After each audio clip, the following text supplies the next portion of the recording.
Could this controversial Chelsea striker be the answer to Newcastle's Benjamin Sesko heartbreak? With Eddie Howe scrambling for alternatives after Manchester United hijacked their top target, the next 48 hours could define their entire transfer window. What's up, Toon Army? This is NUFC Quick News, your source for raw black and white passion. Today we're diving deep into the Nicholas Jackson transfer story that's got everyone talking. And trust me, there's more to this than meets the eye. Let's get into it! Right, let's cut straight to the chase. Newcastle have made preliminary contact with Chelsea about signing Nicholas Jackson, and the Blues are demanding a staggering $80 million for the 24-year-old striker. Now, before you lose your minds about that price tag, hear me out, because this story runs much deeper than just another expensive transfer rumor. Here's what the mainstream media isn't telling you. This approach for Jackson is a direct response to Manchester United completing the Benjamin Sesko signing, despite Newcastle offering $69.7 million compared to United's $66.3 million. I think about that for a second.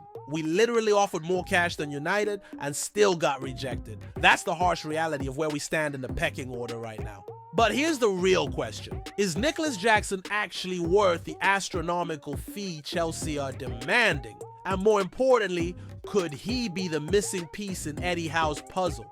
Let's talk about what Jackson brings to the table. The Senegalese international has scored 30 goals in 81 appearances for Chelsea since joining from Villarreal for $32 million in 2023. Not spectacular numbers, but here's the context that matters. He's been playing in a chaotic Chelsea system under multiple managers with constant tactical changes. Jackson even won the Premier League Goal of the Month award for October 2024 for his strike against us at St. James's Park.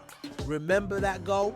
Pure class. But here's what's interesting. He also got sent off in May 2025 for elbowing Sven Botman in the return fixture.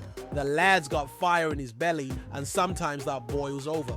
What do you think, Toon Army? Is that passion exactly what we need up front? Or is it a red flag we should be worried about? Now let's address the elephant in the room. Chelsea value Jackson at around $80 million, but Newcastle reportedly value him closer to $65 million. That's a $15 million gap.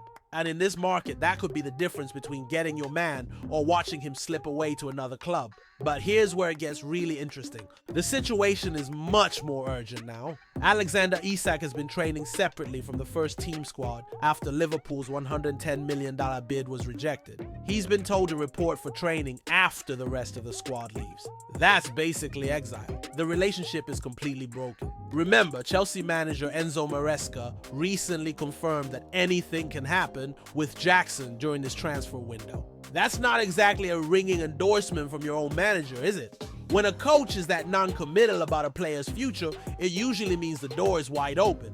Here's my take, and tell me if you agree in the comments below. Jackson represents exactly the type of calculated risk Newcastle should be taking right now. Think about our striker situation realistically. Benjamin Sesko has signed for Manchester United. That door is closed. Alexander Isak is currently training in isolation at our own training ground because Liverpool are circling like vultures, and the relationship with Newcastle has completely broken down. If Isak goes, we need a proven Premier League striker who can hit the ground running. Jackson fits that profile perfectly. Don't forget to smash that subscribe button if you're loving this analysis. We're building something special here with the most honest Newcastle content on YouTube. Jackson has fallen down the pecking order at Chelsea after they signed Joao Pedro and Liam Delap this summer. That's classic Chelsea. Stockpile talent and then wonder why players want to leave. Their loss could genuinely be our gain here.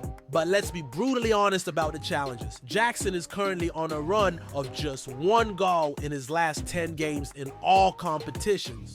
Those are worrying numbers for any striker, let alone one we're considering paying $80 million for.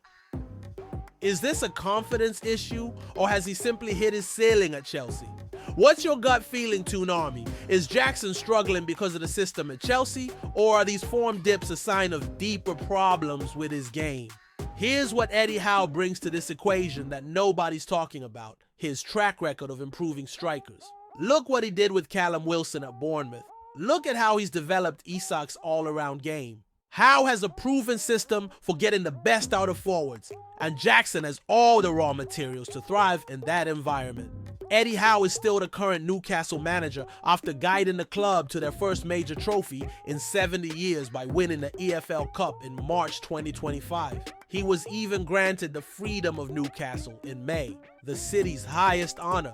This is a manager who knows how to build winning teams, and if he wants Jackson, that should carry serious weight with the board. The timing of all this is crucial too. Newcastle are operating without a sporting director after Paul Mitchell left at the start of the transfer window. That means Howe has even more influence over transfer decisions right now. If he's pushing for Jackson, you can bet he's already visualized exactly how the striker fits into his tactical plans. Here's the million-pound question, or should I say $80 million question. Can Newcastle afford to let another target slip away to a rival club? The Benjamin Sesko rejection was brutal, but it's taught us something important about the current transfer market. Being a nice club with a good project isn't enough anymore. Sometimes you need to pay premium prices for premium talent, and Jackson, despite his recent struggles, is undeniably Premier League proven quality. Think about it this way. If we don't sign Jackson and he ends up scoring 20 goals for Aston Villa or Juventus next season, how's that going to feel? Sometimes in football, you have to take calculated risks, and this feels like one of those moments. Don't forget to hit that like button if you're buzzing about this potential signing. Every like helps us reach more passionate Newcastle fans like yourselves. The reality is simple. Newcastle are at a crossroads. We can either pay the premium for established quality like Jackson, or we can continue missing out on targets and watching other clubs strengthen while we stand still. Eddie Howe himself admitted it's been a challenging summer, with Newcastle missing out on loads of different targets for different reasons. Jackson might not be the glamorous signing some of you were hoping for, but he could be exactly what we need. A proven Premier League striker entering his prime years, available from a club that clearly doesn't value him properly. Sometimes the best transfers are the ones nobody sees coming. Final question for you all. If Newcastle do meet Chelsea's $80 million asking price for Jackson, would you be excited or worried about the deal? Drop your honest thoughts in the comments below. Smash that like button if you're buzzing for whatever happens next in this transfer window, and hit subscribe to never miss a tune update. Until next time, stay proud, stay loud, and always keep the faith. Away the lads!